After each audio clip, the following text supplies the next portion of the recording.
Hello good morning class 8। और चलिए आज इस लेसन को आगे बढ़ाते हैं, कंप्लीट करते हैं। The Narmada the lifeline of Madhya Pradesh. Deepawali से पहले इस लेसन को हमने करना शुरू किया था और हम यहाँ पर आई हैव माई ओरिजिन, यहाँ तक हम यहाँ से शुरुआत करनी थी, हमें यहाँ तक कंप्लीट हो गया था। तो चलिए मैं आपको लाउडली रीड करूँगा इसको, और आपकी उंगली या कोई पेन पकड़ लीजिए और वो वहाँ पे होनी चाहिए जहाँ से मैं पढ़ना शुरू करूँगा। Okay fine. I have my origin from the Michael ranges. There is a beautiful place named Amarkantak near Anuppur. At Amarkantak, I appear from a source or kund named after me, the Narmada Kund.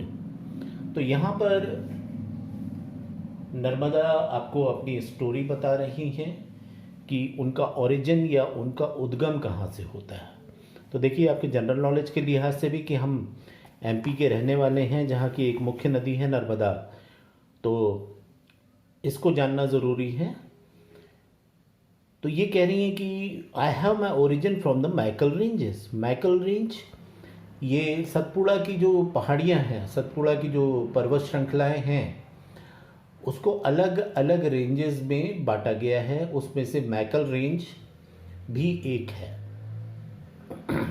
आप जहाँ पर यहाँ पर हम Kanha forest और ये तमाम जहाँ पे आपको जो इसके अगल बगल पहाड़ियाँ नज़र आती हैं, ये सब माइकल रेंज ही है। तो माइकल रेंज से ये निकलती हैं और there is a beautiful place named Amarkantak near Anuppur. Anuppur जो है ये पहले अविभाजित जब मध्य प्रदेश था तब मध्य प्रदेश में था, लेकिन अब छत्तीसगढ़ में चला गया है। तो अनूपपुर के पास अमरकंटक नाम की एक जगह है, राइट, जहाँ से ये नर्मदा जी निकलती हैं। At Amarkantak I appear from a source और कुंड नेम आफ्टर मी। और इसी अमरकंटक में नर्मदा कुंड नाम का एक कुंड है, जहाँ से ज़मीन के अंदर से नर्मदा जी की शुरुआत होती है, right.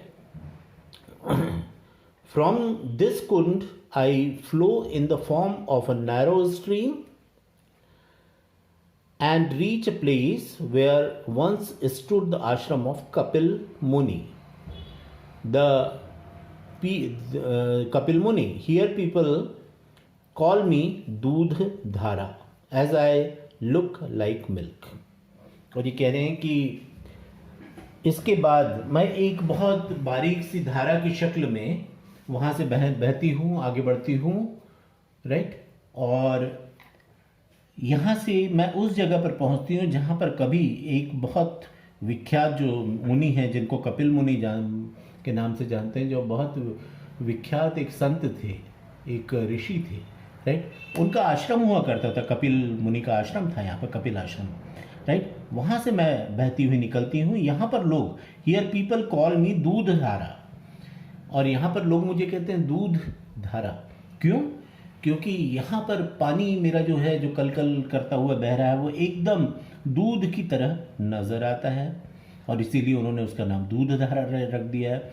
From Amarkantak I pass through Dindori, then Mandla and Jabalpur. इसके बाद कहते हैं कि मैं आगे बढ़ती हूँ।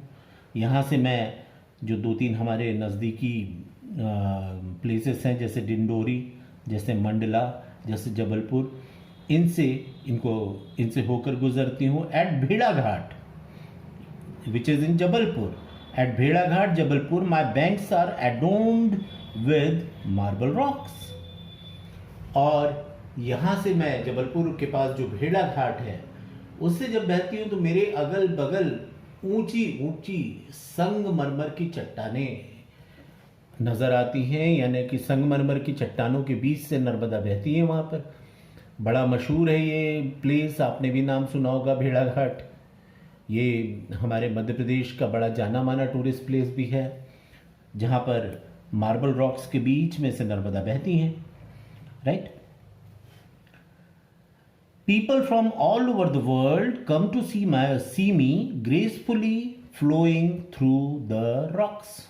और इस संगमरमर के बीच से तेज रफ्तार में उठते और गिरते हुए नर्मदा को देखना एक बड़ा ही अद्भुत अनुभव होता है।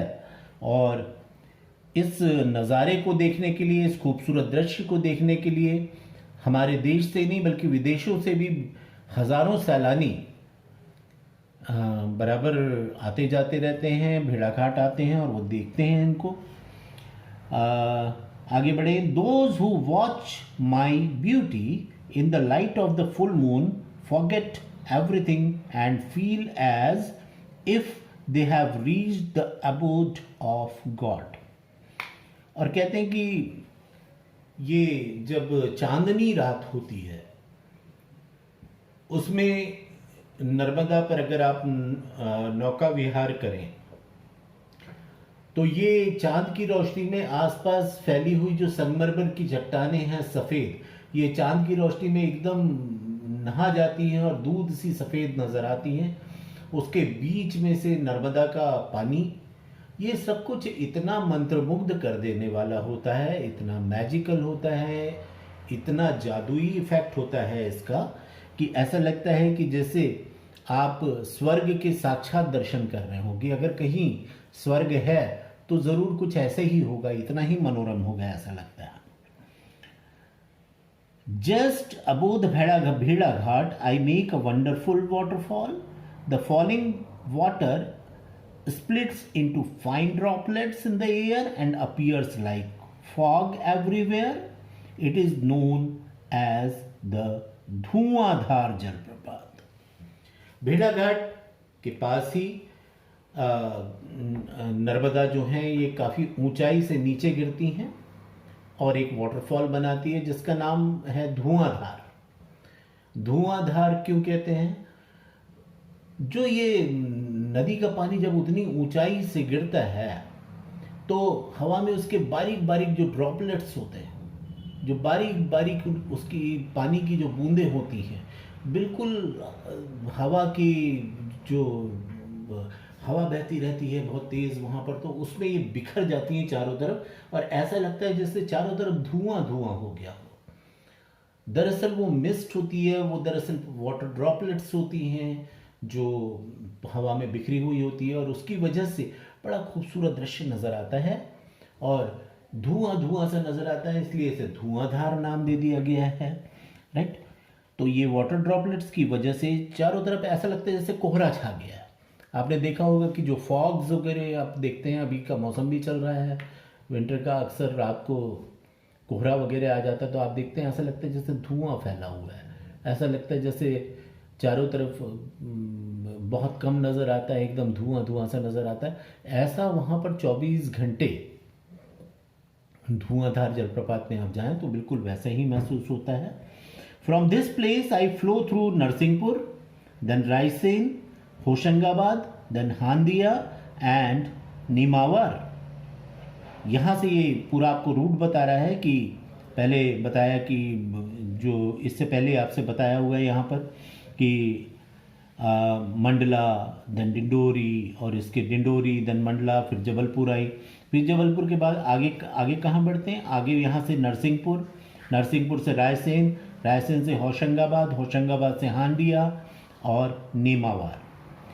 अब नेमावर जब पहुँचती हैं ये, तो at Nemawar it is half of my journey to the sea. तो जितनी लंबी जर्नी है, जितने किलोमीटर ये बहती हैं, जब नेमावर में पहुंचती हैं नर्मदा, तो तकरीबन इनकी ये आधी जर्नी या आधा सफ़र इनका तय हो चुका होता है।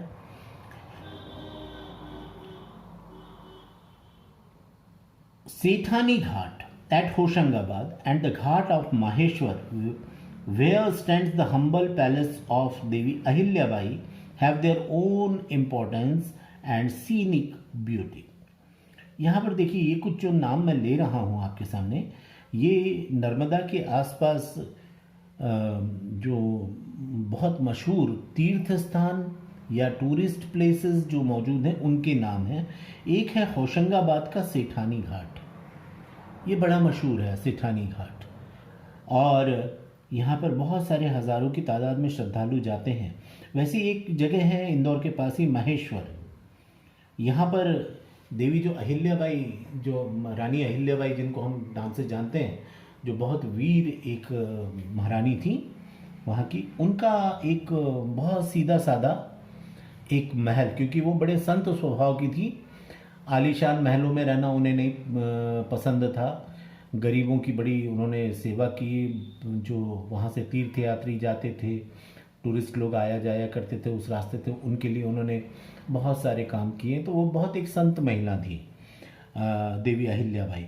तो उनका एक हम्बल पैलेस, हम्बल मतलब बड़ा, जो विनम्रता से, इतनी बड़ी महारानी थी मगर उनका जो पैलेस है उसमें कहीं पर भी बहुत ज़्यादा शानो शौकत के निशान नहीं मिलते, या बहुत ज़्यादा उस पर उन्होंने खर्च किया हो ऐसा नहीं है। एक बहुत हम्बल, बड़ा एक, जैसे एक किसी साधु संत की कुटिया में आप जाएं, आश्रम में जाएं, तो एक बड़ा सादापन मिलता है और बड़ा उसमें शांति सी महसूस होती है। कुछ ऐसा ही देवी अहिल्याबाई जो हैं उनका पैलेस है वहाँ पर।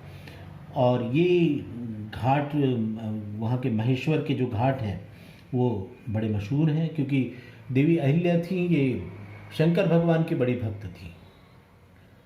तो नर्मदा जी के अगल बगल वहाँ पर आपको बहुत सारे ऐसे घाट और शिव मंदिर बहुत सारे मिलेंगे। ओमकारेश्वर, ओमकार नाम शिव का ही एक नाम है, तो ओमकारेश्वर इसी वजह से उनका नाम शंकर भगवान के नाम पर है। Omkareshwar is another very important place of pilgrimage on my bank. तो नर्मदा बता रही हैं कि ओमकारेश्वर एक और जगह है जो मेरे तट पर बसा हुआ है और ये बड़ा मशहूर है। पिलग्रिमेज के हिसाब से तीर्थ यात्री यहाँ पर आना पसंद करते हैं, है ना। अब आगे आते हैं। Besides this, people have built big dams across me.